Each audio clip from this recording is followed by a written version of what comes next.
Shalom Bapak Ibu, bagaimana kabar Anda hari ini?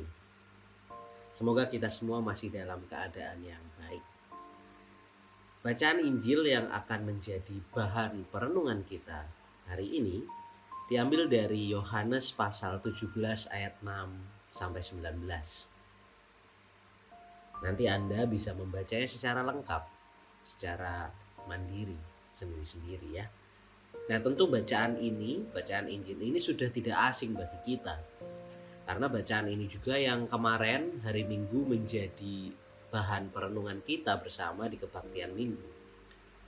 Nah, tapi kali ini saya ingin mengajak kita untuk melihat doa Yesus yang tertulis di Injil itu dari sisi yang lain, Bapak Ibu. Dan semoga melaluinya kita lebih dimampukan untuk menjadi anak-anak Tuhan yang semakin serupa Kristus. Nah, teks Injil Yohanes pasal 17 ayat 6 sampai 19 ini adalah bagian kecil dari doa permohonan Tuhan Yesus untuk para murid. Yesus berdoa bagi para murid karena pada saat itu Yesus sedang memberitahukan bahwa ia akan pergi meninggalkan mereka.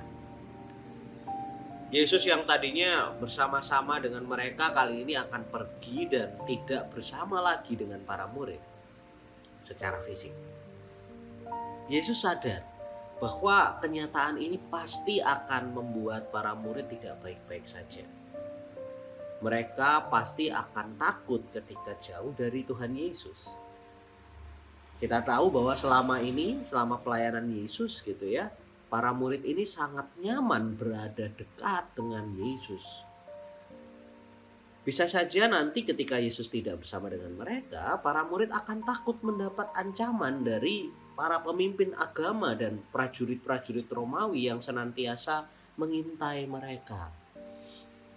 Nah, lantas pertanyaannya Bapak Ibu, kalau Yesus tahu tentang itu, kenapa Yesus memutuskan untuk berpisah dengan mereka? Jawabannya adalah karena kepergian Yesus ini menjadi sebuah momen untuk mendelegasikan tugas kepada para murid.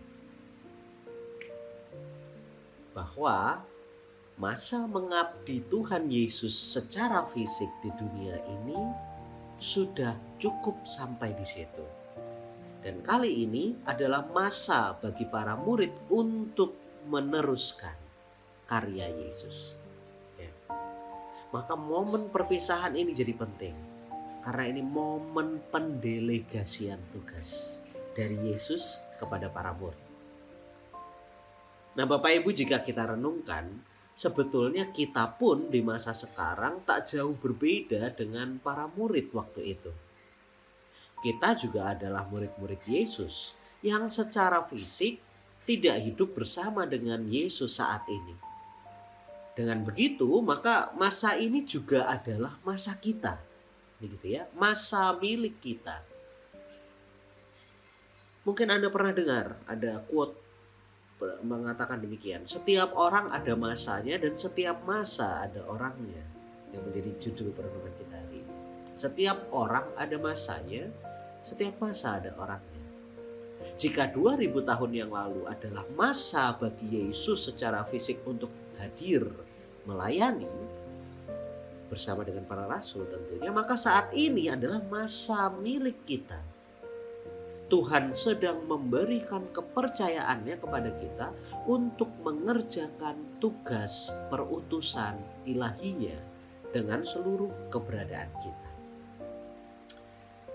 Nah, lantas sudahkah kita tahu apa yang menjadi tugas perutusannya itu? Tugasnya adalah supaya mereka menjadi satu sama seperti kita. Yang sudah juga ditulis di Injil yang tadi bisa Anda baca gitu ya. Tugasnya adalah supaya mereka, para murid, menjadi satu sama seperti kita. Supaya kita umat percaya ini menjadi satu sama seperti Yesus yang adalah satu dengan Bapa, Allah Tritunggal.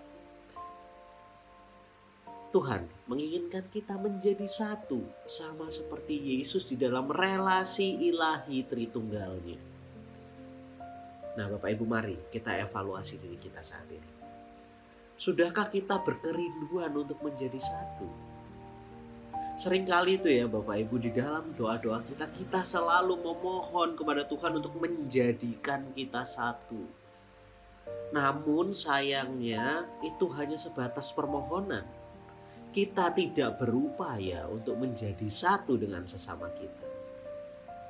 Tuhan memang menginginkan kita menjadi satu. Menjadi satu di dalam relasi cinta kasih dengan sesama kita. Seperti yang Ia teladankan di dalam relasi Tritunggalnya. Tapi jika kita hanya berharap, hanya berdoa kepada Tuhan supaya Dia menjadikan kita satu dan kita tidak berupaya apa-apa, ya hasilnya kosong Bapak Ibu. Nah hari ini kita diingatkan akan panggilan ilahi itu. Semoga pengingat ini tidak berhenti hanya sebagai sebuah pengingat bagi kita. Yesus meminta kita meneruskan tongkat estafetnya itu. Ia ingin kita mengasihi dan bersatu dengan sesama kita. Sama seperti Yesus yang adalah satu di dalam cinta kasih ilahi Tritunggalnya. Lalu bagaimana dengan kita saat ini? Maukah kita meneladaninya Bapak Ibu? Setiap masa ada orangnya. Setiap orang ada masanya. Dan saat inilah masa yang tepat untuk kita memulainya. Tuhan memampukan kita.